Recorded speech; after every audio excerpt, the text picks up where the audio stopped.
On the morning of September 11th, my next guest went to his roof and saw smoke coming from the Twin Towers. He had his camera in hand, started taking pictures, and he hasn't stopped since.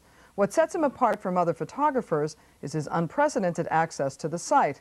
He gained the trust of the Firefighters Union and was the only one allowed to document their work close up, day in and day out. You can currently see some of his photos on his website, www.september11.net. As far as getting down there, the full access, it was just kind of fluky. I saw an article in the newspaper about a lot of the firemen from the early days of 911 being very sick with respiratory problems. And so I arranged for the sickest of the firemen to get free medical and allergy treatment in Long Island. And when the union found out about that, in course of talking, they learned that I had the website. They went to the website and they felt it was very tributary to the fire department. And so as a result, through a special arrangement whereby I followed their guidelines, they allowed me full access. So you developed some amazing relationships with the firefighters in particular, right? Oh, yeah. And talk to me about some of those relationships. Well, you know, I knew nothing about New York City firemen or when I first went down there, but over the course of many months, naturally when you're in the hole for 12 hours shooting, you start talking and making friends, and I became very close with the men, and that was more important to me than shooting. And as an end result, I wound up being more comfortable shooting and getting more touching shots because of my being comfortable around them. Let's talk about some of the individuals. Chief Riches, there's a photo of him. Yeah, Chief Riches, Jimmy Riches, I worked with him for many months. He was down there every day looking for his son, Jimmy Jr., and we became very close. One night I took a photo of him standing on a ridge, and it was really the only photo I ever took of him. And 3 weeks after I took that photo, his son, Jimmy Jr., was found directly underneath where he's standing in the photo. Which is just absolutely chilling. Yeah. And what about fireman Lee Ielpi? Lee Ielpi lost his son, and he found him on December the 11th. Many months later, just recently, Mr. Ielpi accorded me the honor of shooting him with his son's helmet. Which is such a beautiful photograph. Thank you. So touching. Thank you. And police officer John Tipping?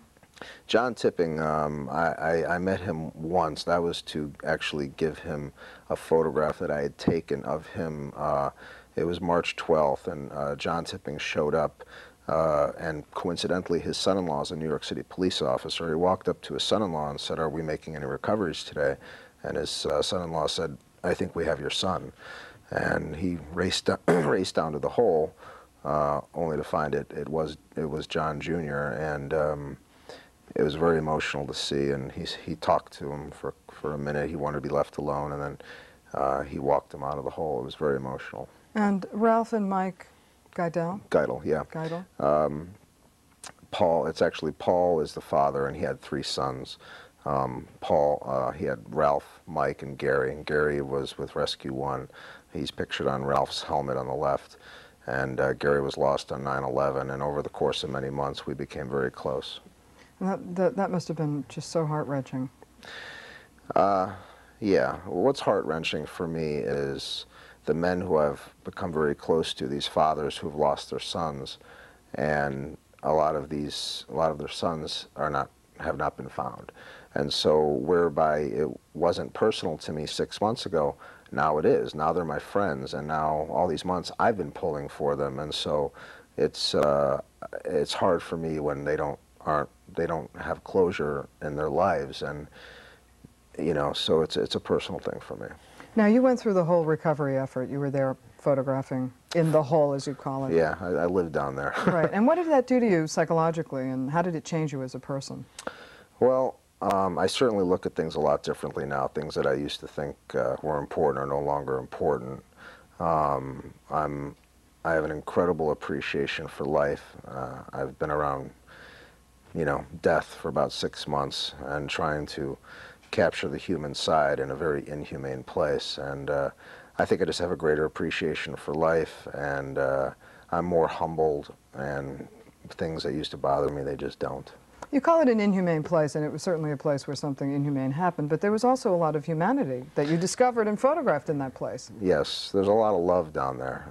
It's a very, it's 17 acres, but it's a very ground zero. The joke at ground zero was we should have our own zip code down here because it's a little The world bonding that went on was really incredible. But now that it's all cleaned up, how do you feel? How did you feel at the ceremony? Sad. I felt sad. I was relieved that the real healing can begin now, but I also felt very I was sad because all these men that I've worked with for the last 6 months were all saying goodbye to each other. The hole is empty. It's nothing but brick, just like it was in 1966. And it was sad. You also have a picture of Father Brian Jordan, who was the Ground Zero chaplain. Right. Father Jordan would hold a prayer ceremony every Sunday underneath the giant cross that Frank Salecchia found. And it would always be very emotional because you're like 20 feet away from where 3,000 people perished. And but he brought a lot of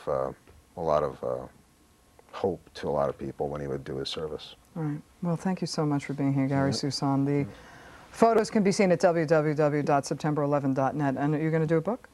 Yes, I am. Yeah, I have a book coming out this fall. All right. And I hope everybody will take the time to look through it. Right. It tells a story. Beautiful pictures. Thank you very much. Thank you very much. She became a pop culture icon whose candid autobiography became a symbol of the sexual revolution. Don't go away, because when we get back, we'll be joined by the woman known worldwide as the Happy Hooker. Stay with us.